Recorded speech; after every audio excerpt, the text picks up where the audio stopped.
보실 성경 말씀은 레위기 19장 3절 말씀을 보시겠습니다. 너희 각 사람은 부모를 경외하고 나의 안식일을 지키라. 나는 너희의 하나님 여호와이니라.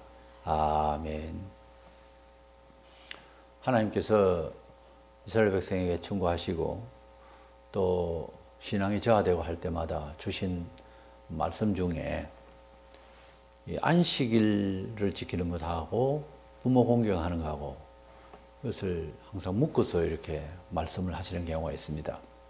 안식일은 지금 주일이 되겠습니다만은 구약의 율법은 신약의 복음을 위한 그림자로서 특별히 안식일은 영원한 천국의 안식을 바라보면서 가졌던 그런 안식인데 신구약 성경의 완성을 볼 때는 예수 그리스도의 부활로 말미암아서 이 안식일의 개념이 또 그 날짜도 변화를 받을 만한 내용이 된 겁니다. 그래서 구약의 안식일은 토요일인데 예수께서 안식일의 주인이라 하셨거든요. 주인이 가는 곳을 따라가야 될 것 아닙니까? 주님께서 부활을 하신 일이 안식 후 첫날 이른 아침, 지금은 1월입니다. 그래서 이 날을 주님이 부활하신 날로 주의 날, The Lord's Day, 주의 날이라 해서 주일이라고 해요. 그래서 주님이 부활하신 날이라는 말이죠. 이 말은 신학적으로 말하자면 구약의 안식일과 그 외의 모든 율법이 완성이 돼서 우리에게 구원을 완성시키신 날이다. 그런 뜻이기도 합니다. 주일이라는 말 자체가 단순히 예수님께서 부활하신 사건적인 날이라기보다는 구속사적인 입장에서 볼 때에는 이제는 예수 그리스도를 중심으로 하나님을 만나고 예배하고 기도하고 이래서 예수님을 섬기면서 하나님을 경외하는 이런 날로서의 주일은 구약의 안식일뿐만 아니라 모든 계명 그리고 그 안식일의 그 날짜에 대해서는 이제는 예수님의 부활을 하신 날로서 하나님을 섬기는 날로 삼는 것이 바른 해석입니다. 사실은 그렇게 또 변화를 사도 때부터 받았고요. 이래서 우리 하나님께서는 하나님을 경외하는 것과 그 이제 효도에 대해서 계명상 그렇게 고리가 있는데 사계명과 오계명의 이 고리의 그 의미가 뭐냐는 거죠. 사계명과 오계명 사이에서 하나님은 그 십계명의 어떤 그 연결고리의 의미가 이제 부여되고 있습니다. 1계명에서 4계명은 보면 하나님을 어떻게 알고 그리고 어떻게 섬겨야 될 것에 대해서 말씀하고 있잖아요. 그런데 결정적으로 사람이 마음에 하나님을 어떻게 이해하고 또 하나님을 어떻게 섬기겠다고 하는 정신은 있으나 어떤 형식이 있어야 될 것 아닙니까? 사람이기 때문에. 그래서 육신을 가지고 있는 사람으로서는 어떤 제도가 있을 수 있고요. 그런 어떤 장소성이 있어서 거기서 예배를 할 수 있고요. 그렇잖아요. 내 마음에만 섬긴다. 양심적으로 누가 그가 하나님을 섬기는지 알 수가 없잖아요. 그래서 제4계명에는 안식일을 지킨다고 하는 말은 바로 예배일이고 예배 날로서 구별되게 하루를 한 주간의 하루를 구약 유대인들이 안식일 지킨 토요일이죠. 지금 방금 말씀드린 대로 이제 신약에는 완성하신 예수 그리스도의 율법을 다 완성하신 예수 그리스도의 부활이 더 중요하니까 그것이 목표였으니까요. 구약에. 그래서 이 메시아가 부활하신 날을 더 기념하고 이 날에 이제 하나님을 예배하는 것이 더 좋은 거죠. 아니 그렇게 또 완성되어진 해석이 바로 주일입니다. 그래서 이 안식일 날 하나님을 어떻게 섬기느냐 하는 것이 유대인들에게 이방인과 차이를 두는 거죠. 그래서 하나님을 믿는 믿음은 그의 생활 패턴에서 볼 수가 있는 겁니다. 예수를 믿는다면서 예수교회를 안 다니고 예배를 안 드린다면 그건 객관성이 없잖아요. 그래서 구약의 백성들이 하나님을 그렇게 알고 다른 잡신을 다 버리고 하나님을 참신으로 섬긴다는 표현이 생활 패턴에서 안식이라는 게 있었다는 거죠. 그것도 엄격하게 지켜졌습니다. 그것은 좋게 말하면 분명했다고 말해요. 하나님을 참신으로 섬기는 삶의 형식이 분명하게 보였다는 거예요. 그러니까 6일 동안 삶도 하나님이 언덕으로 산다는 생각을 그대로 그날 하루를 온전히 보인다는 거예요. 삶 속에서 우리 생활이 오전, 오후, 밤이 이렇게 있는데 그 삶 속에서 이 관계에서 그런 흔적을 보일 수 있겠지만은 안식일날 하루 종일 하나님을 경외하며 하나님께 자기를 드림이 표현된다고 하는 것은 6일 동안 살아온 그 과정이 하나님의 사람으로 살아왔음을 고백하는 거예요. 감사와 예배와 회개와 찬송과. 그러한 안식일의 그 날은 하나님을 경외하는 삶으로서의 증거예요. 그렇기 때문에 참 중요하죠. 1계명 중요하고 2계명 중요하고 3계명 중요하고 다 중요한데 물론 첫째 계명이 없으면 4계명을 이룰 일이 없죠. 더 중요한 것부터 이제 쭉 나오겠습니다만은 그러나 그 하나님을 섬기는 네 가지의 요목이 어디에서 확정하는 안식일을 지키는 데서 확정합니다.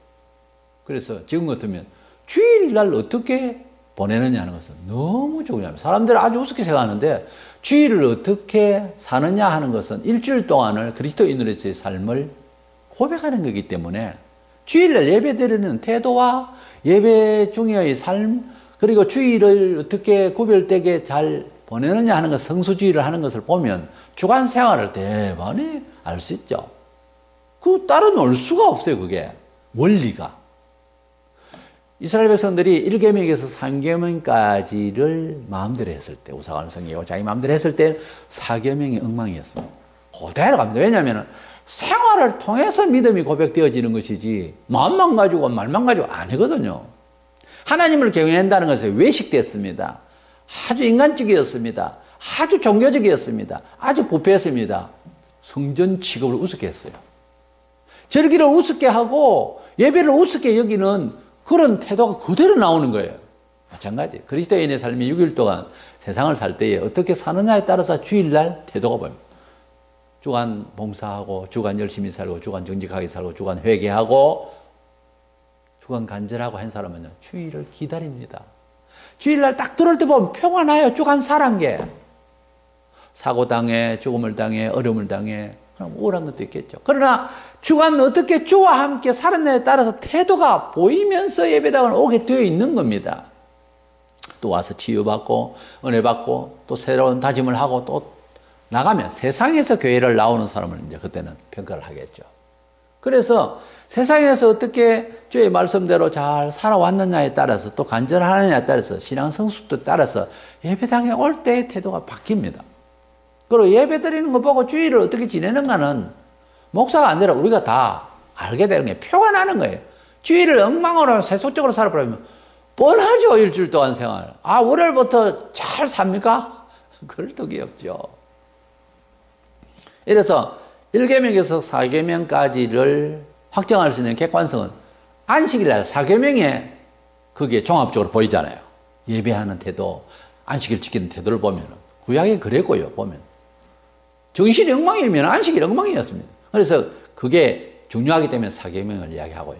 5, 6, 7, 8, 9, 10 세상 6일 동안 지으셨던 것과 같이 6가지의 세상을 향한 계명, 하나님 뜻대로의 삶을 살아갈 하나님 백성의 삶의 규범이 제일 첫 번째 부모를 공경하라부터 나옵니다. 왜냐하면 모든 삶이 가정에서부터 배우고 그렇게 되어지잖아요.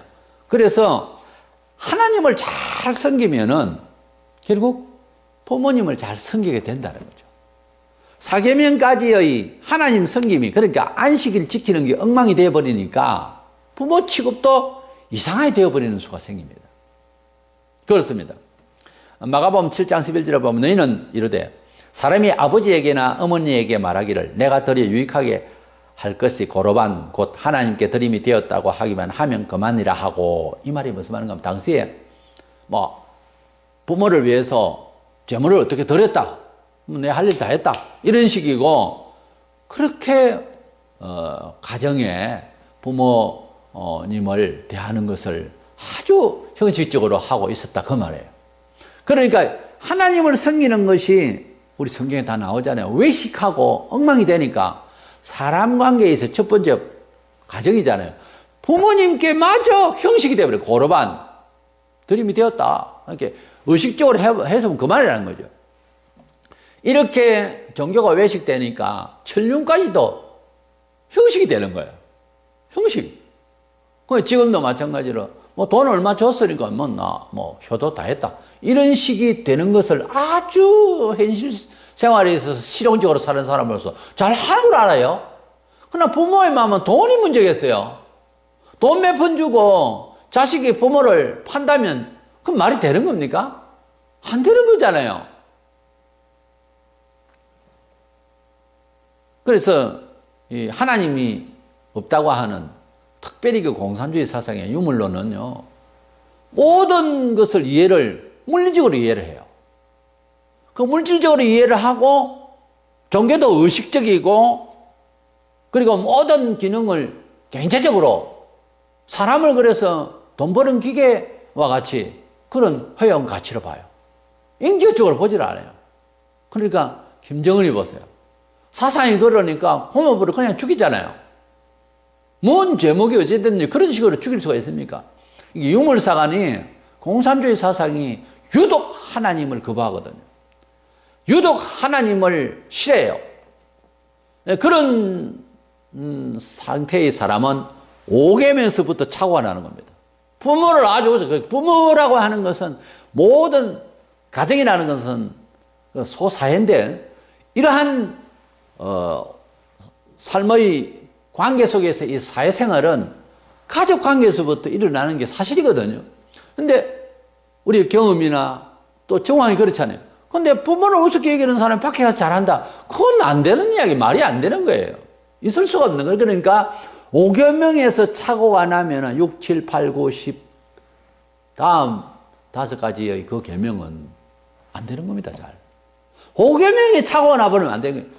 하나님을 섬기는 데서 4계명에서 답을 얻어버리거든요. 어느 정도 하나님을 이해한다는 1계명에서 3계명까지를 어떻게 마음에 생각하길래 4계명에서 이렇게 생활하느냐가 표가 나요. 그런데 5계명에서는 그 이하의 계명이 어떻게 생활에서 관계 유지를 하느냐는 것이 5계명을 보고 알 수 있다는 거죠. 그렇습니다. 우리가 하나님을 안 믿는 사람도 가정에서 교육을 잘못되면 밖에서도 잘못될 수 있는 가능성이 훨씬 많죠. 그래서 사람들이 남의 자식이나 뭔 일이 있으면 저 집에 가정이 빼대를 찾고 그 가정이 교육을 어떻게 했길래 이러냐고 막 그렇게 화를 내잖아요. 당하면. 교육이라고 하는 게 뭔가 하니까 가정에서부터 사회성, 도덕 윤리 이런 모든 것들에 대한 삶에 대해서 인생의 가치에 대해서 배우잖아요. 그러니까 5계명이 그렇게 중요하길래 성경에는 이 부모를 공경하는 것이 약속 있는 첫 계명이라고 이 세상을 살아가는 데 있어서 하나님께서 은총 주실 첫 계명이라고 했습니다. 살인하지 말라, 가늠하지 말라, 도둑질 그걸 지금 중요한 것이 그거 이전에 부모님과 가족 관계에 있어서 제대로 되어졌을 때에 그런 내용들이 따라서 잘 되어지는 거예요.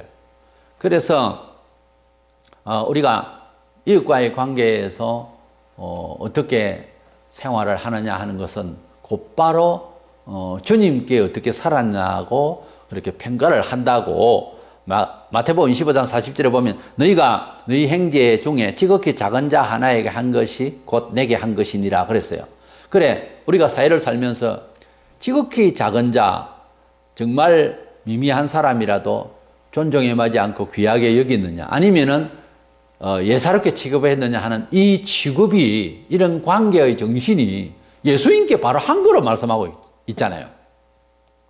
이것에 아주 지극히 작은 자도 마음대로 취급해버리면 예수님을 그랬다고 평가하겠다고 하는데 부모님이 지극히 작은 자입니까?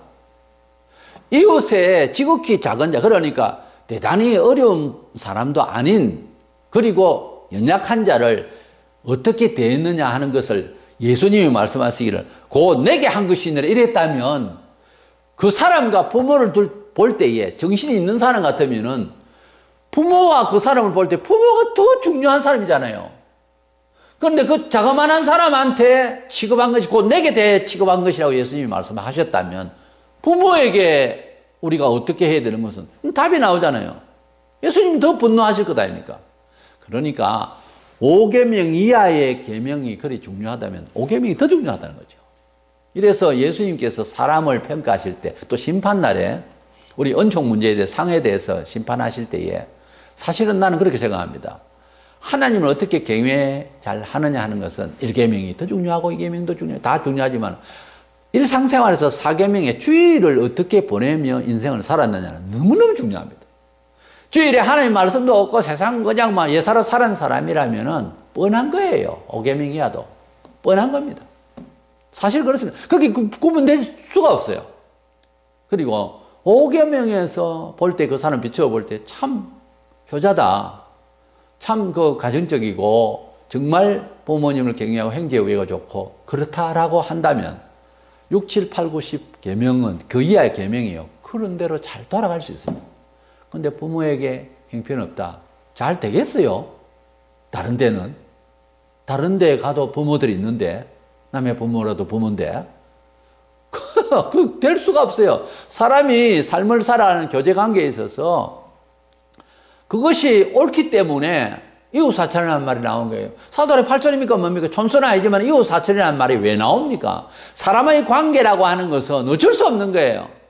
부모에게 잘못하는데 어떻게 이웃이 잘해요? 그럼 말도 안 되는 소리잖아요. 때문에 성도는 부모님을 참 귀하게 여겨야 됩니다. 사실은 성경상 이미지가 부모는 가정의 하나님이요. 원래. 부부 사이에도 남편은 주와 같이 여기라고 그랬어요. 아내가. 그리고 남편은 아내를 교회처럼 주님이 교회를 위해서 피를 흘린 것처럼 그만큼 사랑하라 그랬어요. 성경대로 하는 것이 맞는 겁니다. 원리가. 아내가 남편을 갖다가 무시하고 삿대질하고 그런 식으로 해서 그 남편이 뭐가 되겠어요? 비록 뭐 옳고 그름이 있다 하더라도 그런 식으로 취급을 해가지고 무슨 가정이 되겠느냐고.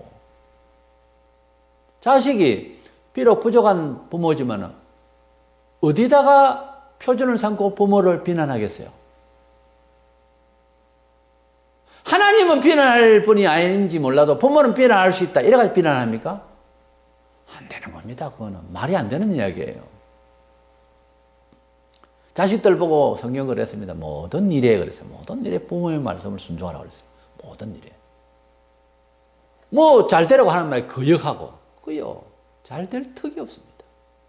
이래서 하나님을 경외하는 것은 4계명에 걸려 있고요. 종합적으로. 세상 살아가는데 은총받을 행위의 규범이 5계명에부터 걸려 있습니다. 5계명에서 스타트를 하고 거기에 거의 평가가 다 있어요.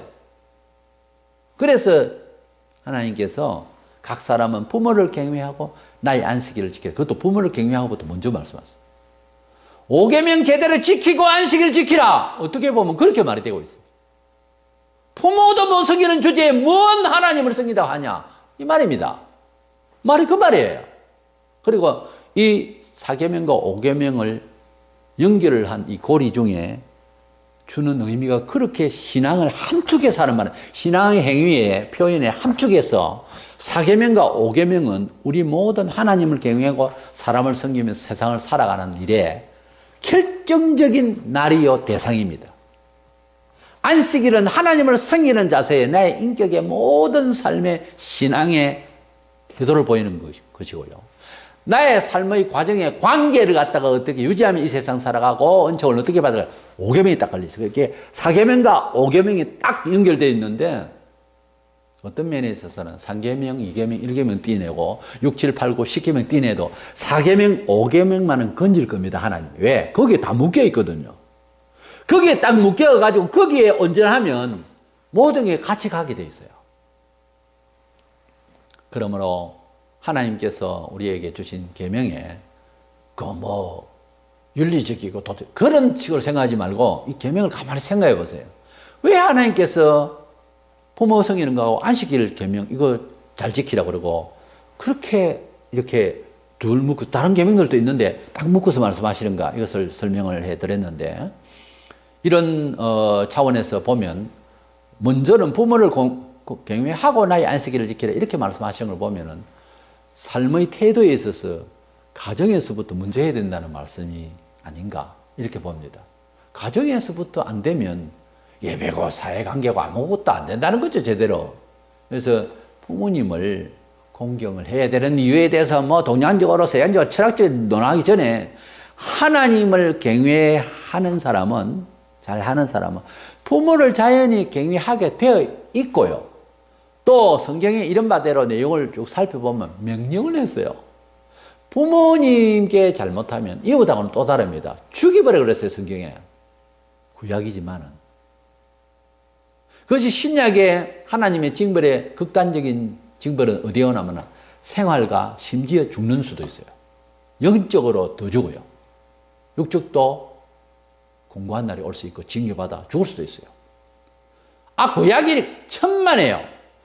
하나님께서 십계명을 주실 때 예수가 와서 필요 없습니까? 아니잖아요. 예수님이 오셨으니까 1계명도 필요 없고 6계명, 7계명, 8계명, 9계명, 10계명도 필요 없어요? 5계명도 필요 없고? 아니거든요. 영원토록 그 중심을 잡고 사람이 절대적으로 그 계명에 준해서 사유하고 행동하려고 그러고 평가하려고 그러고 하는 것이 옳은 겁니다. 영원한 규범이에요. 주님이 오시는 그날까지 영원토록 그 생각으로 살아야 됩니다. 율법이 필요 없단 말이에요. 율법 가지고 영생을 얻고 그거는 아니에요.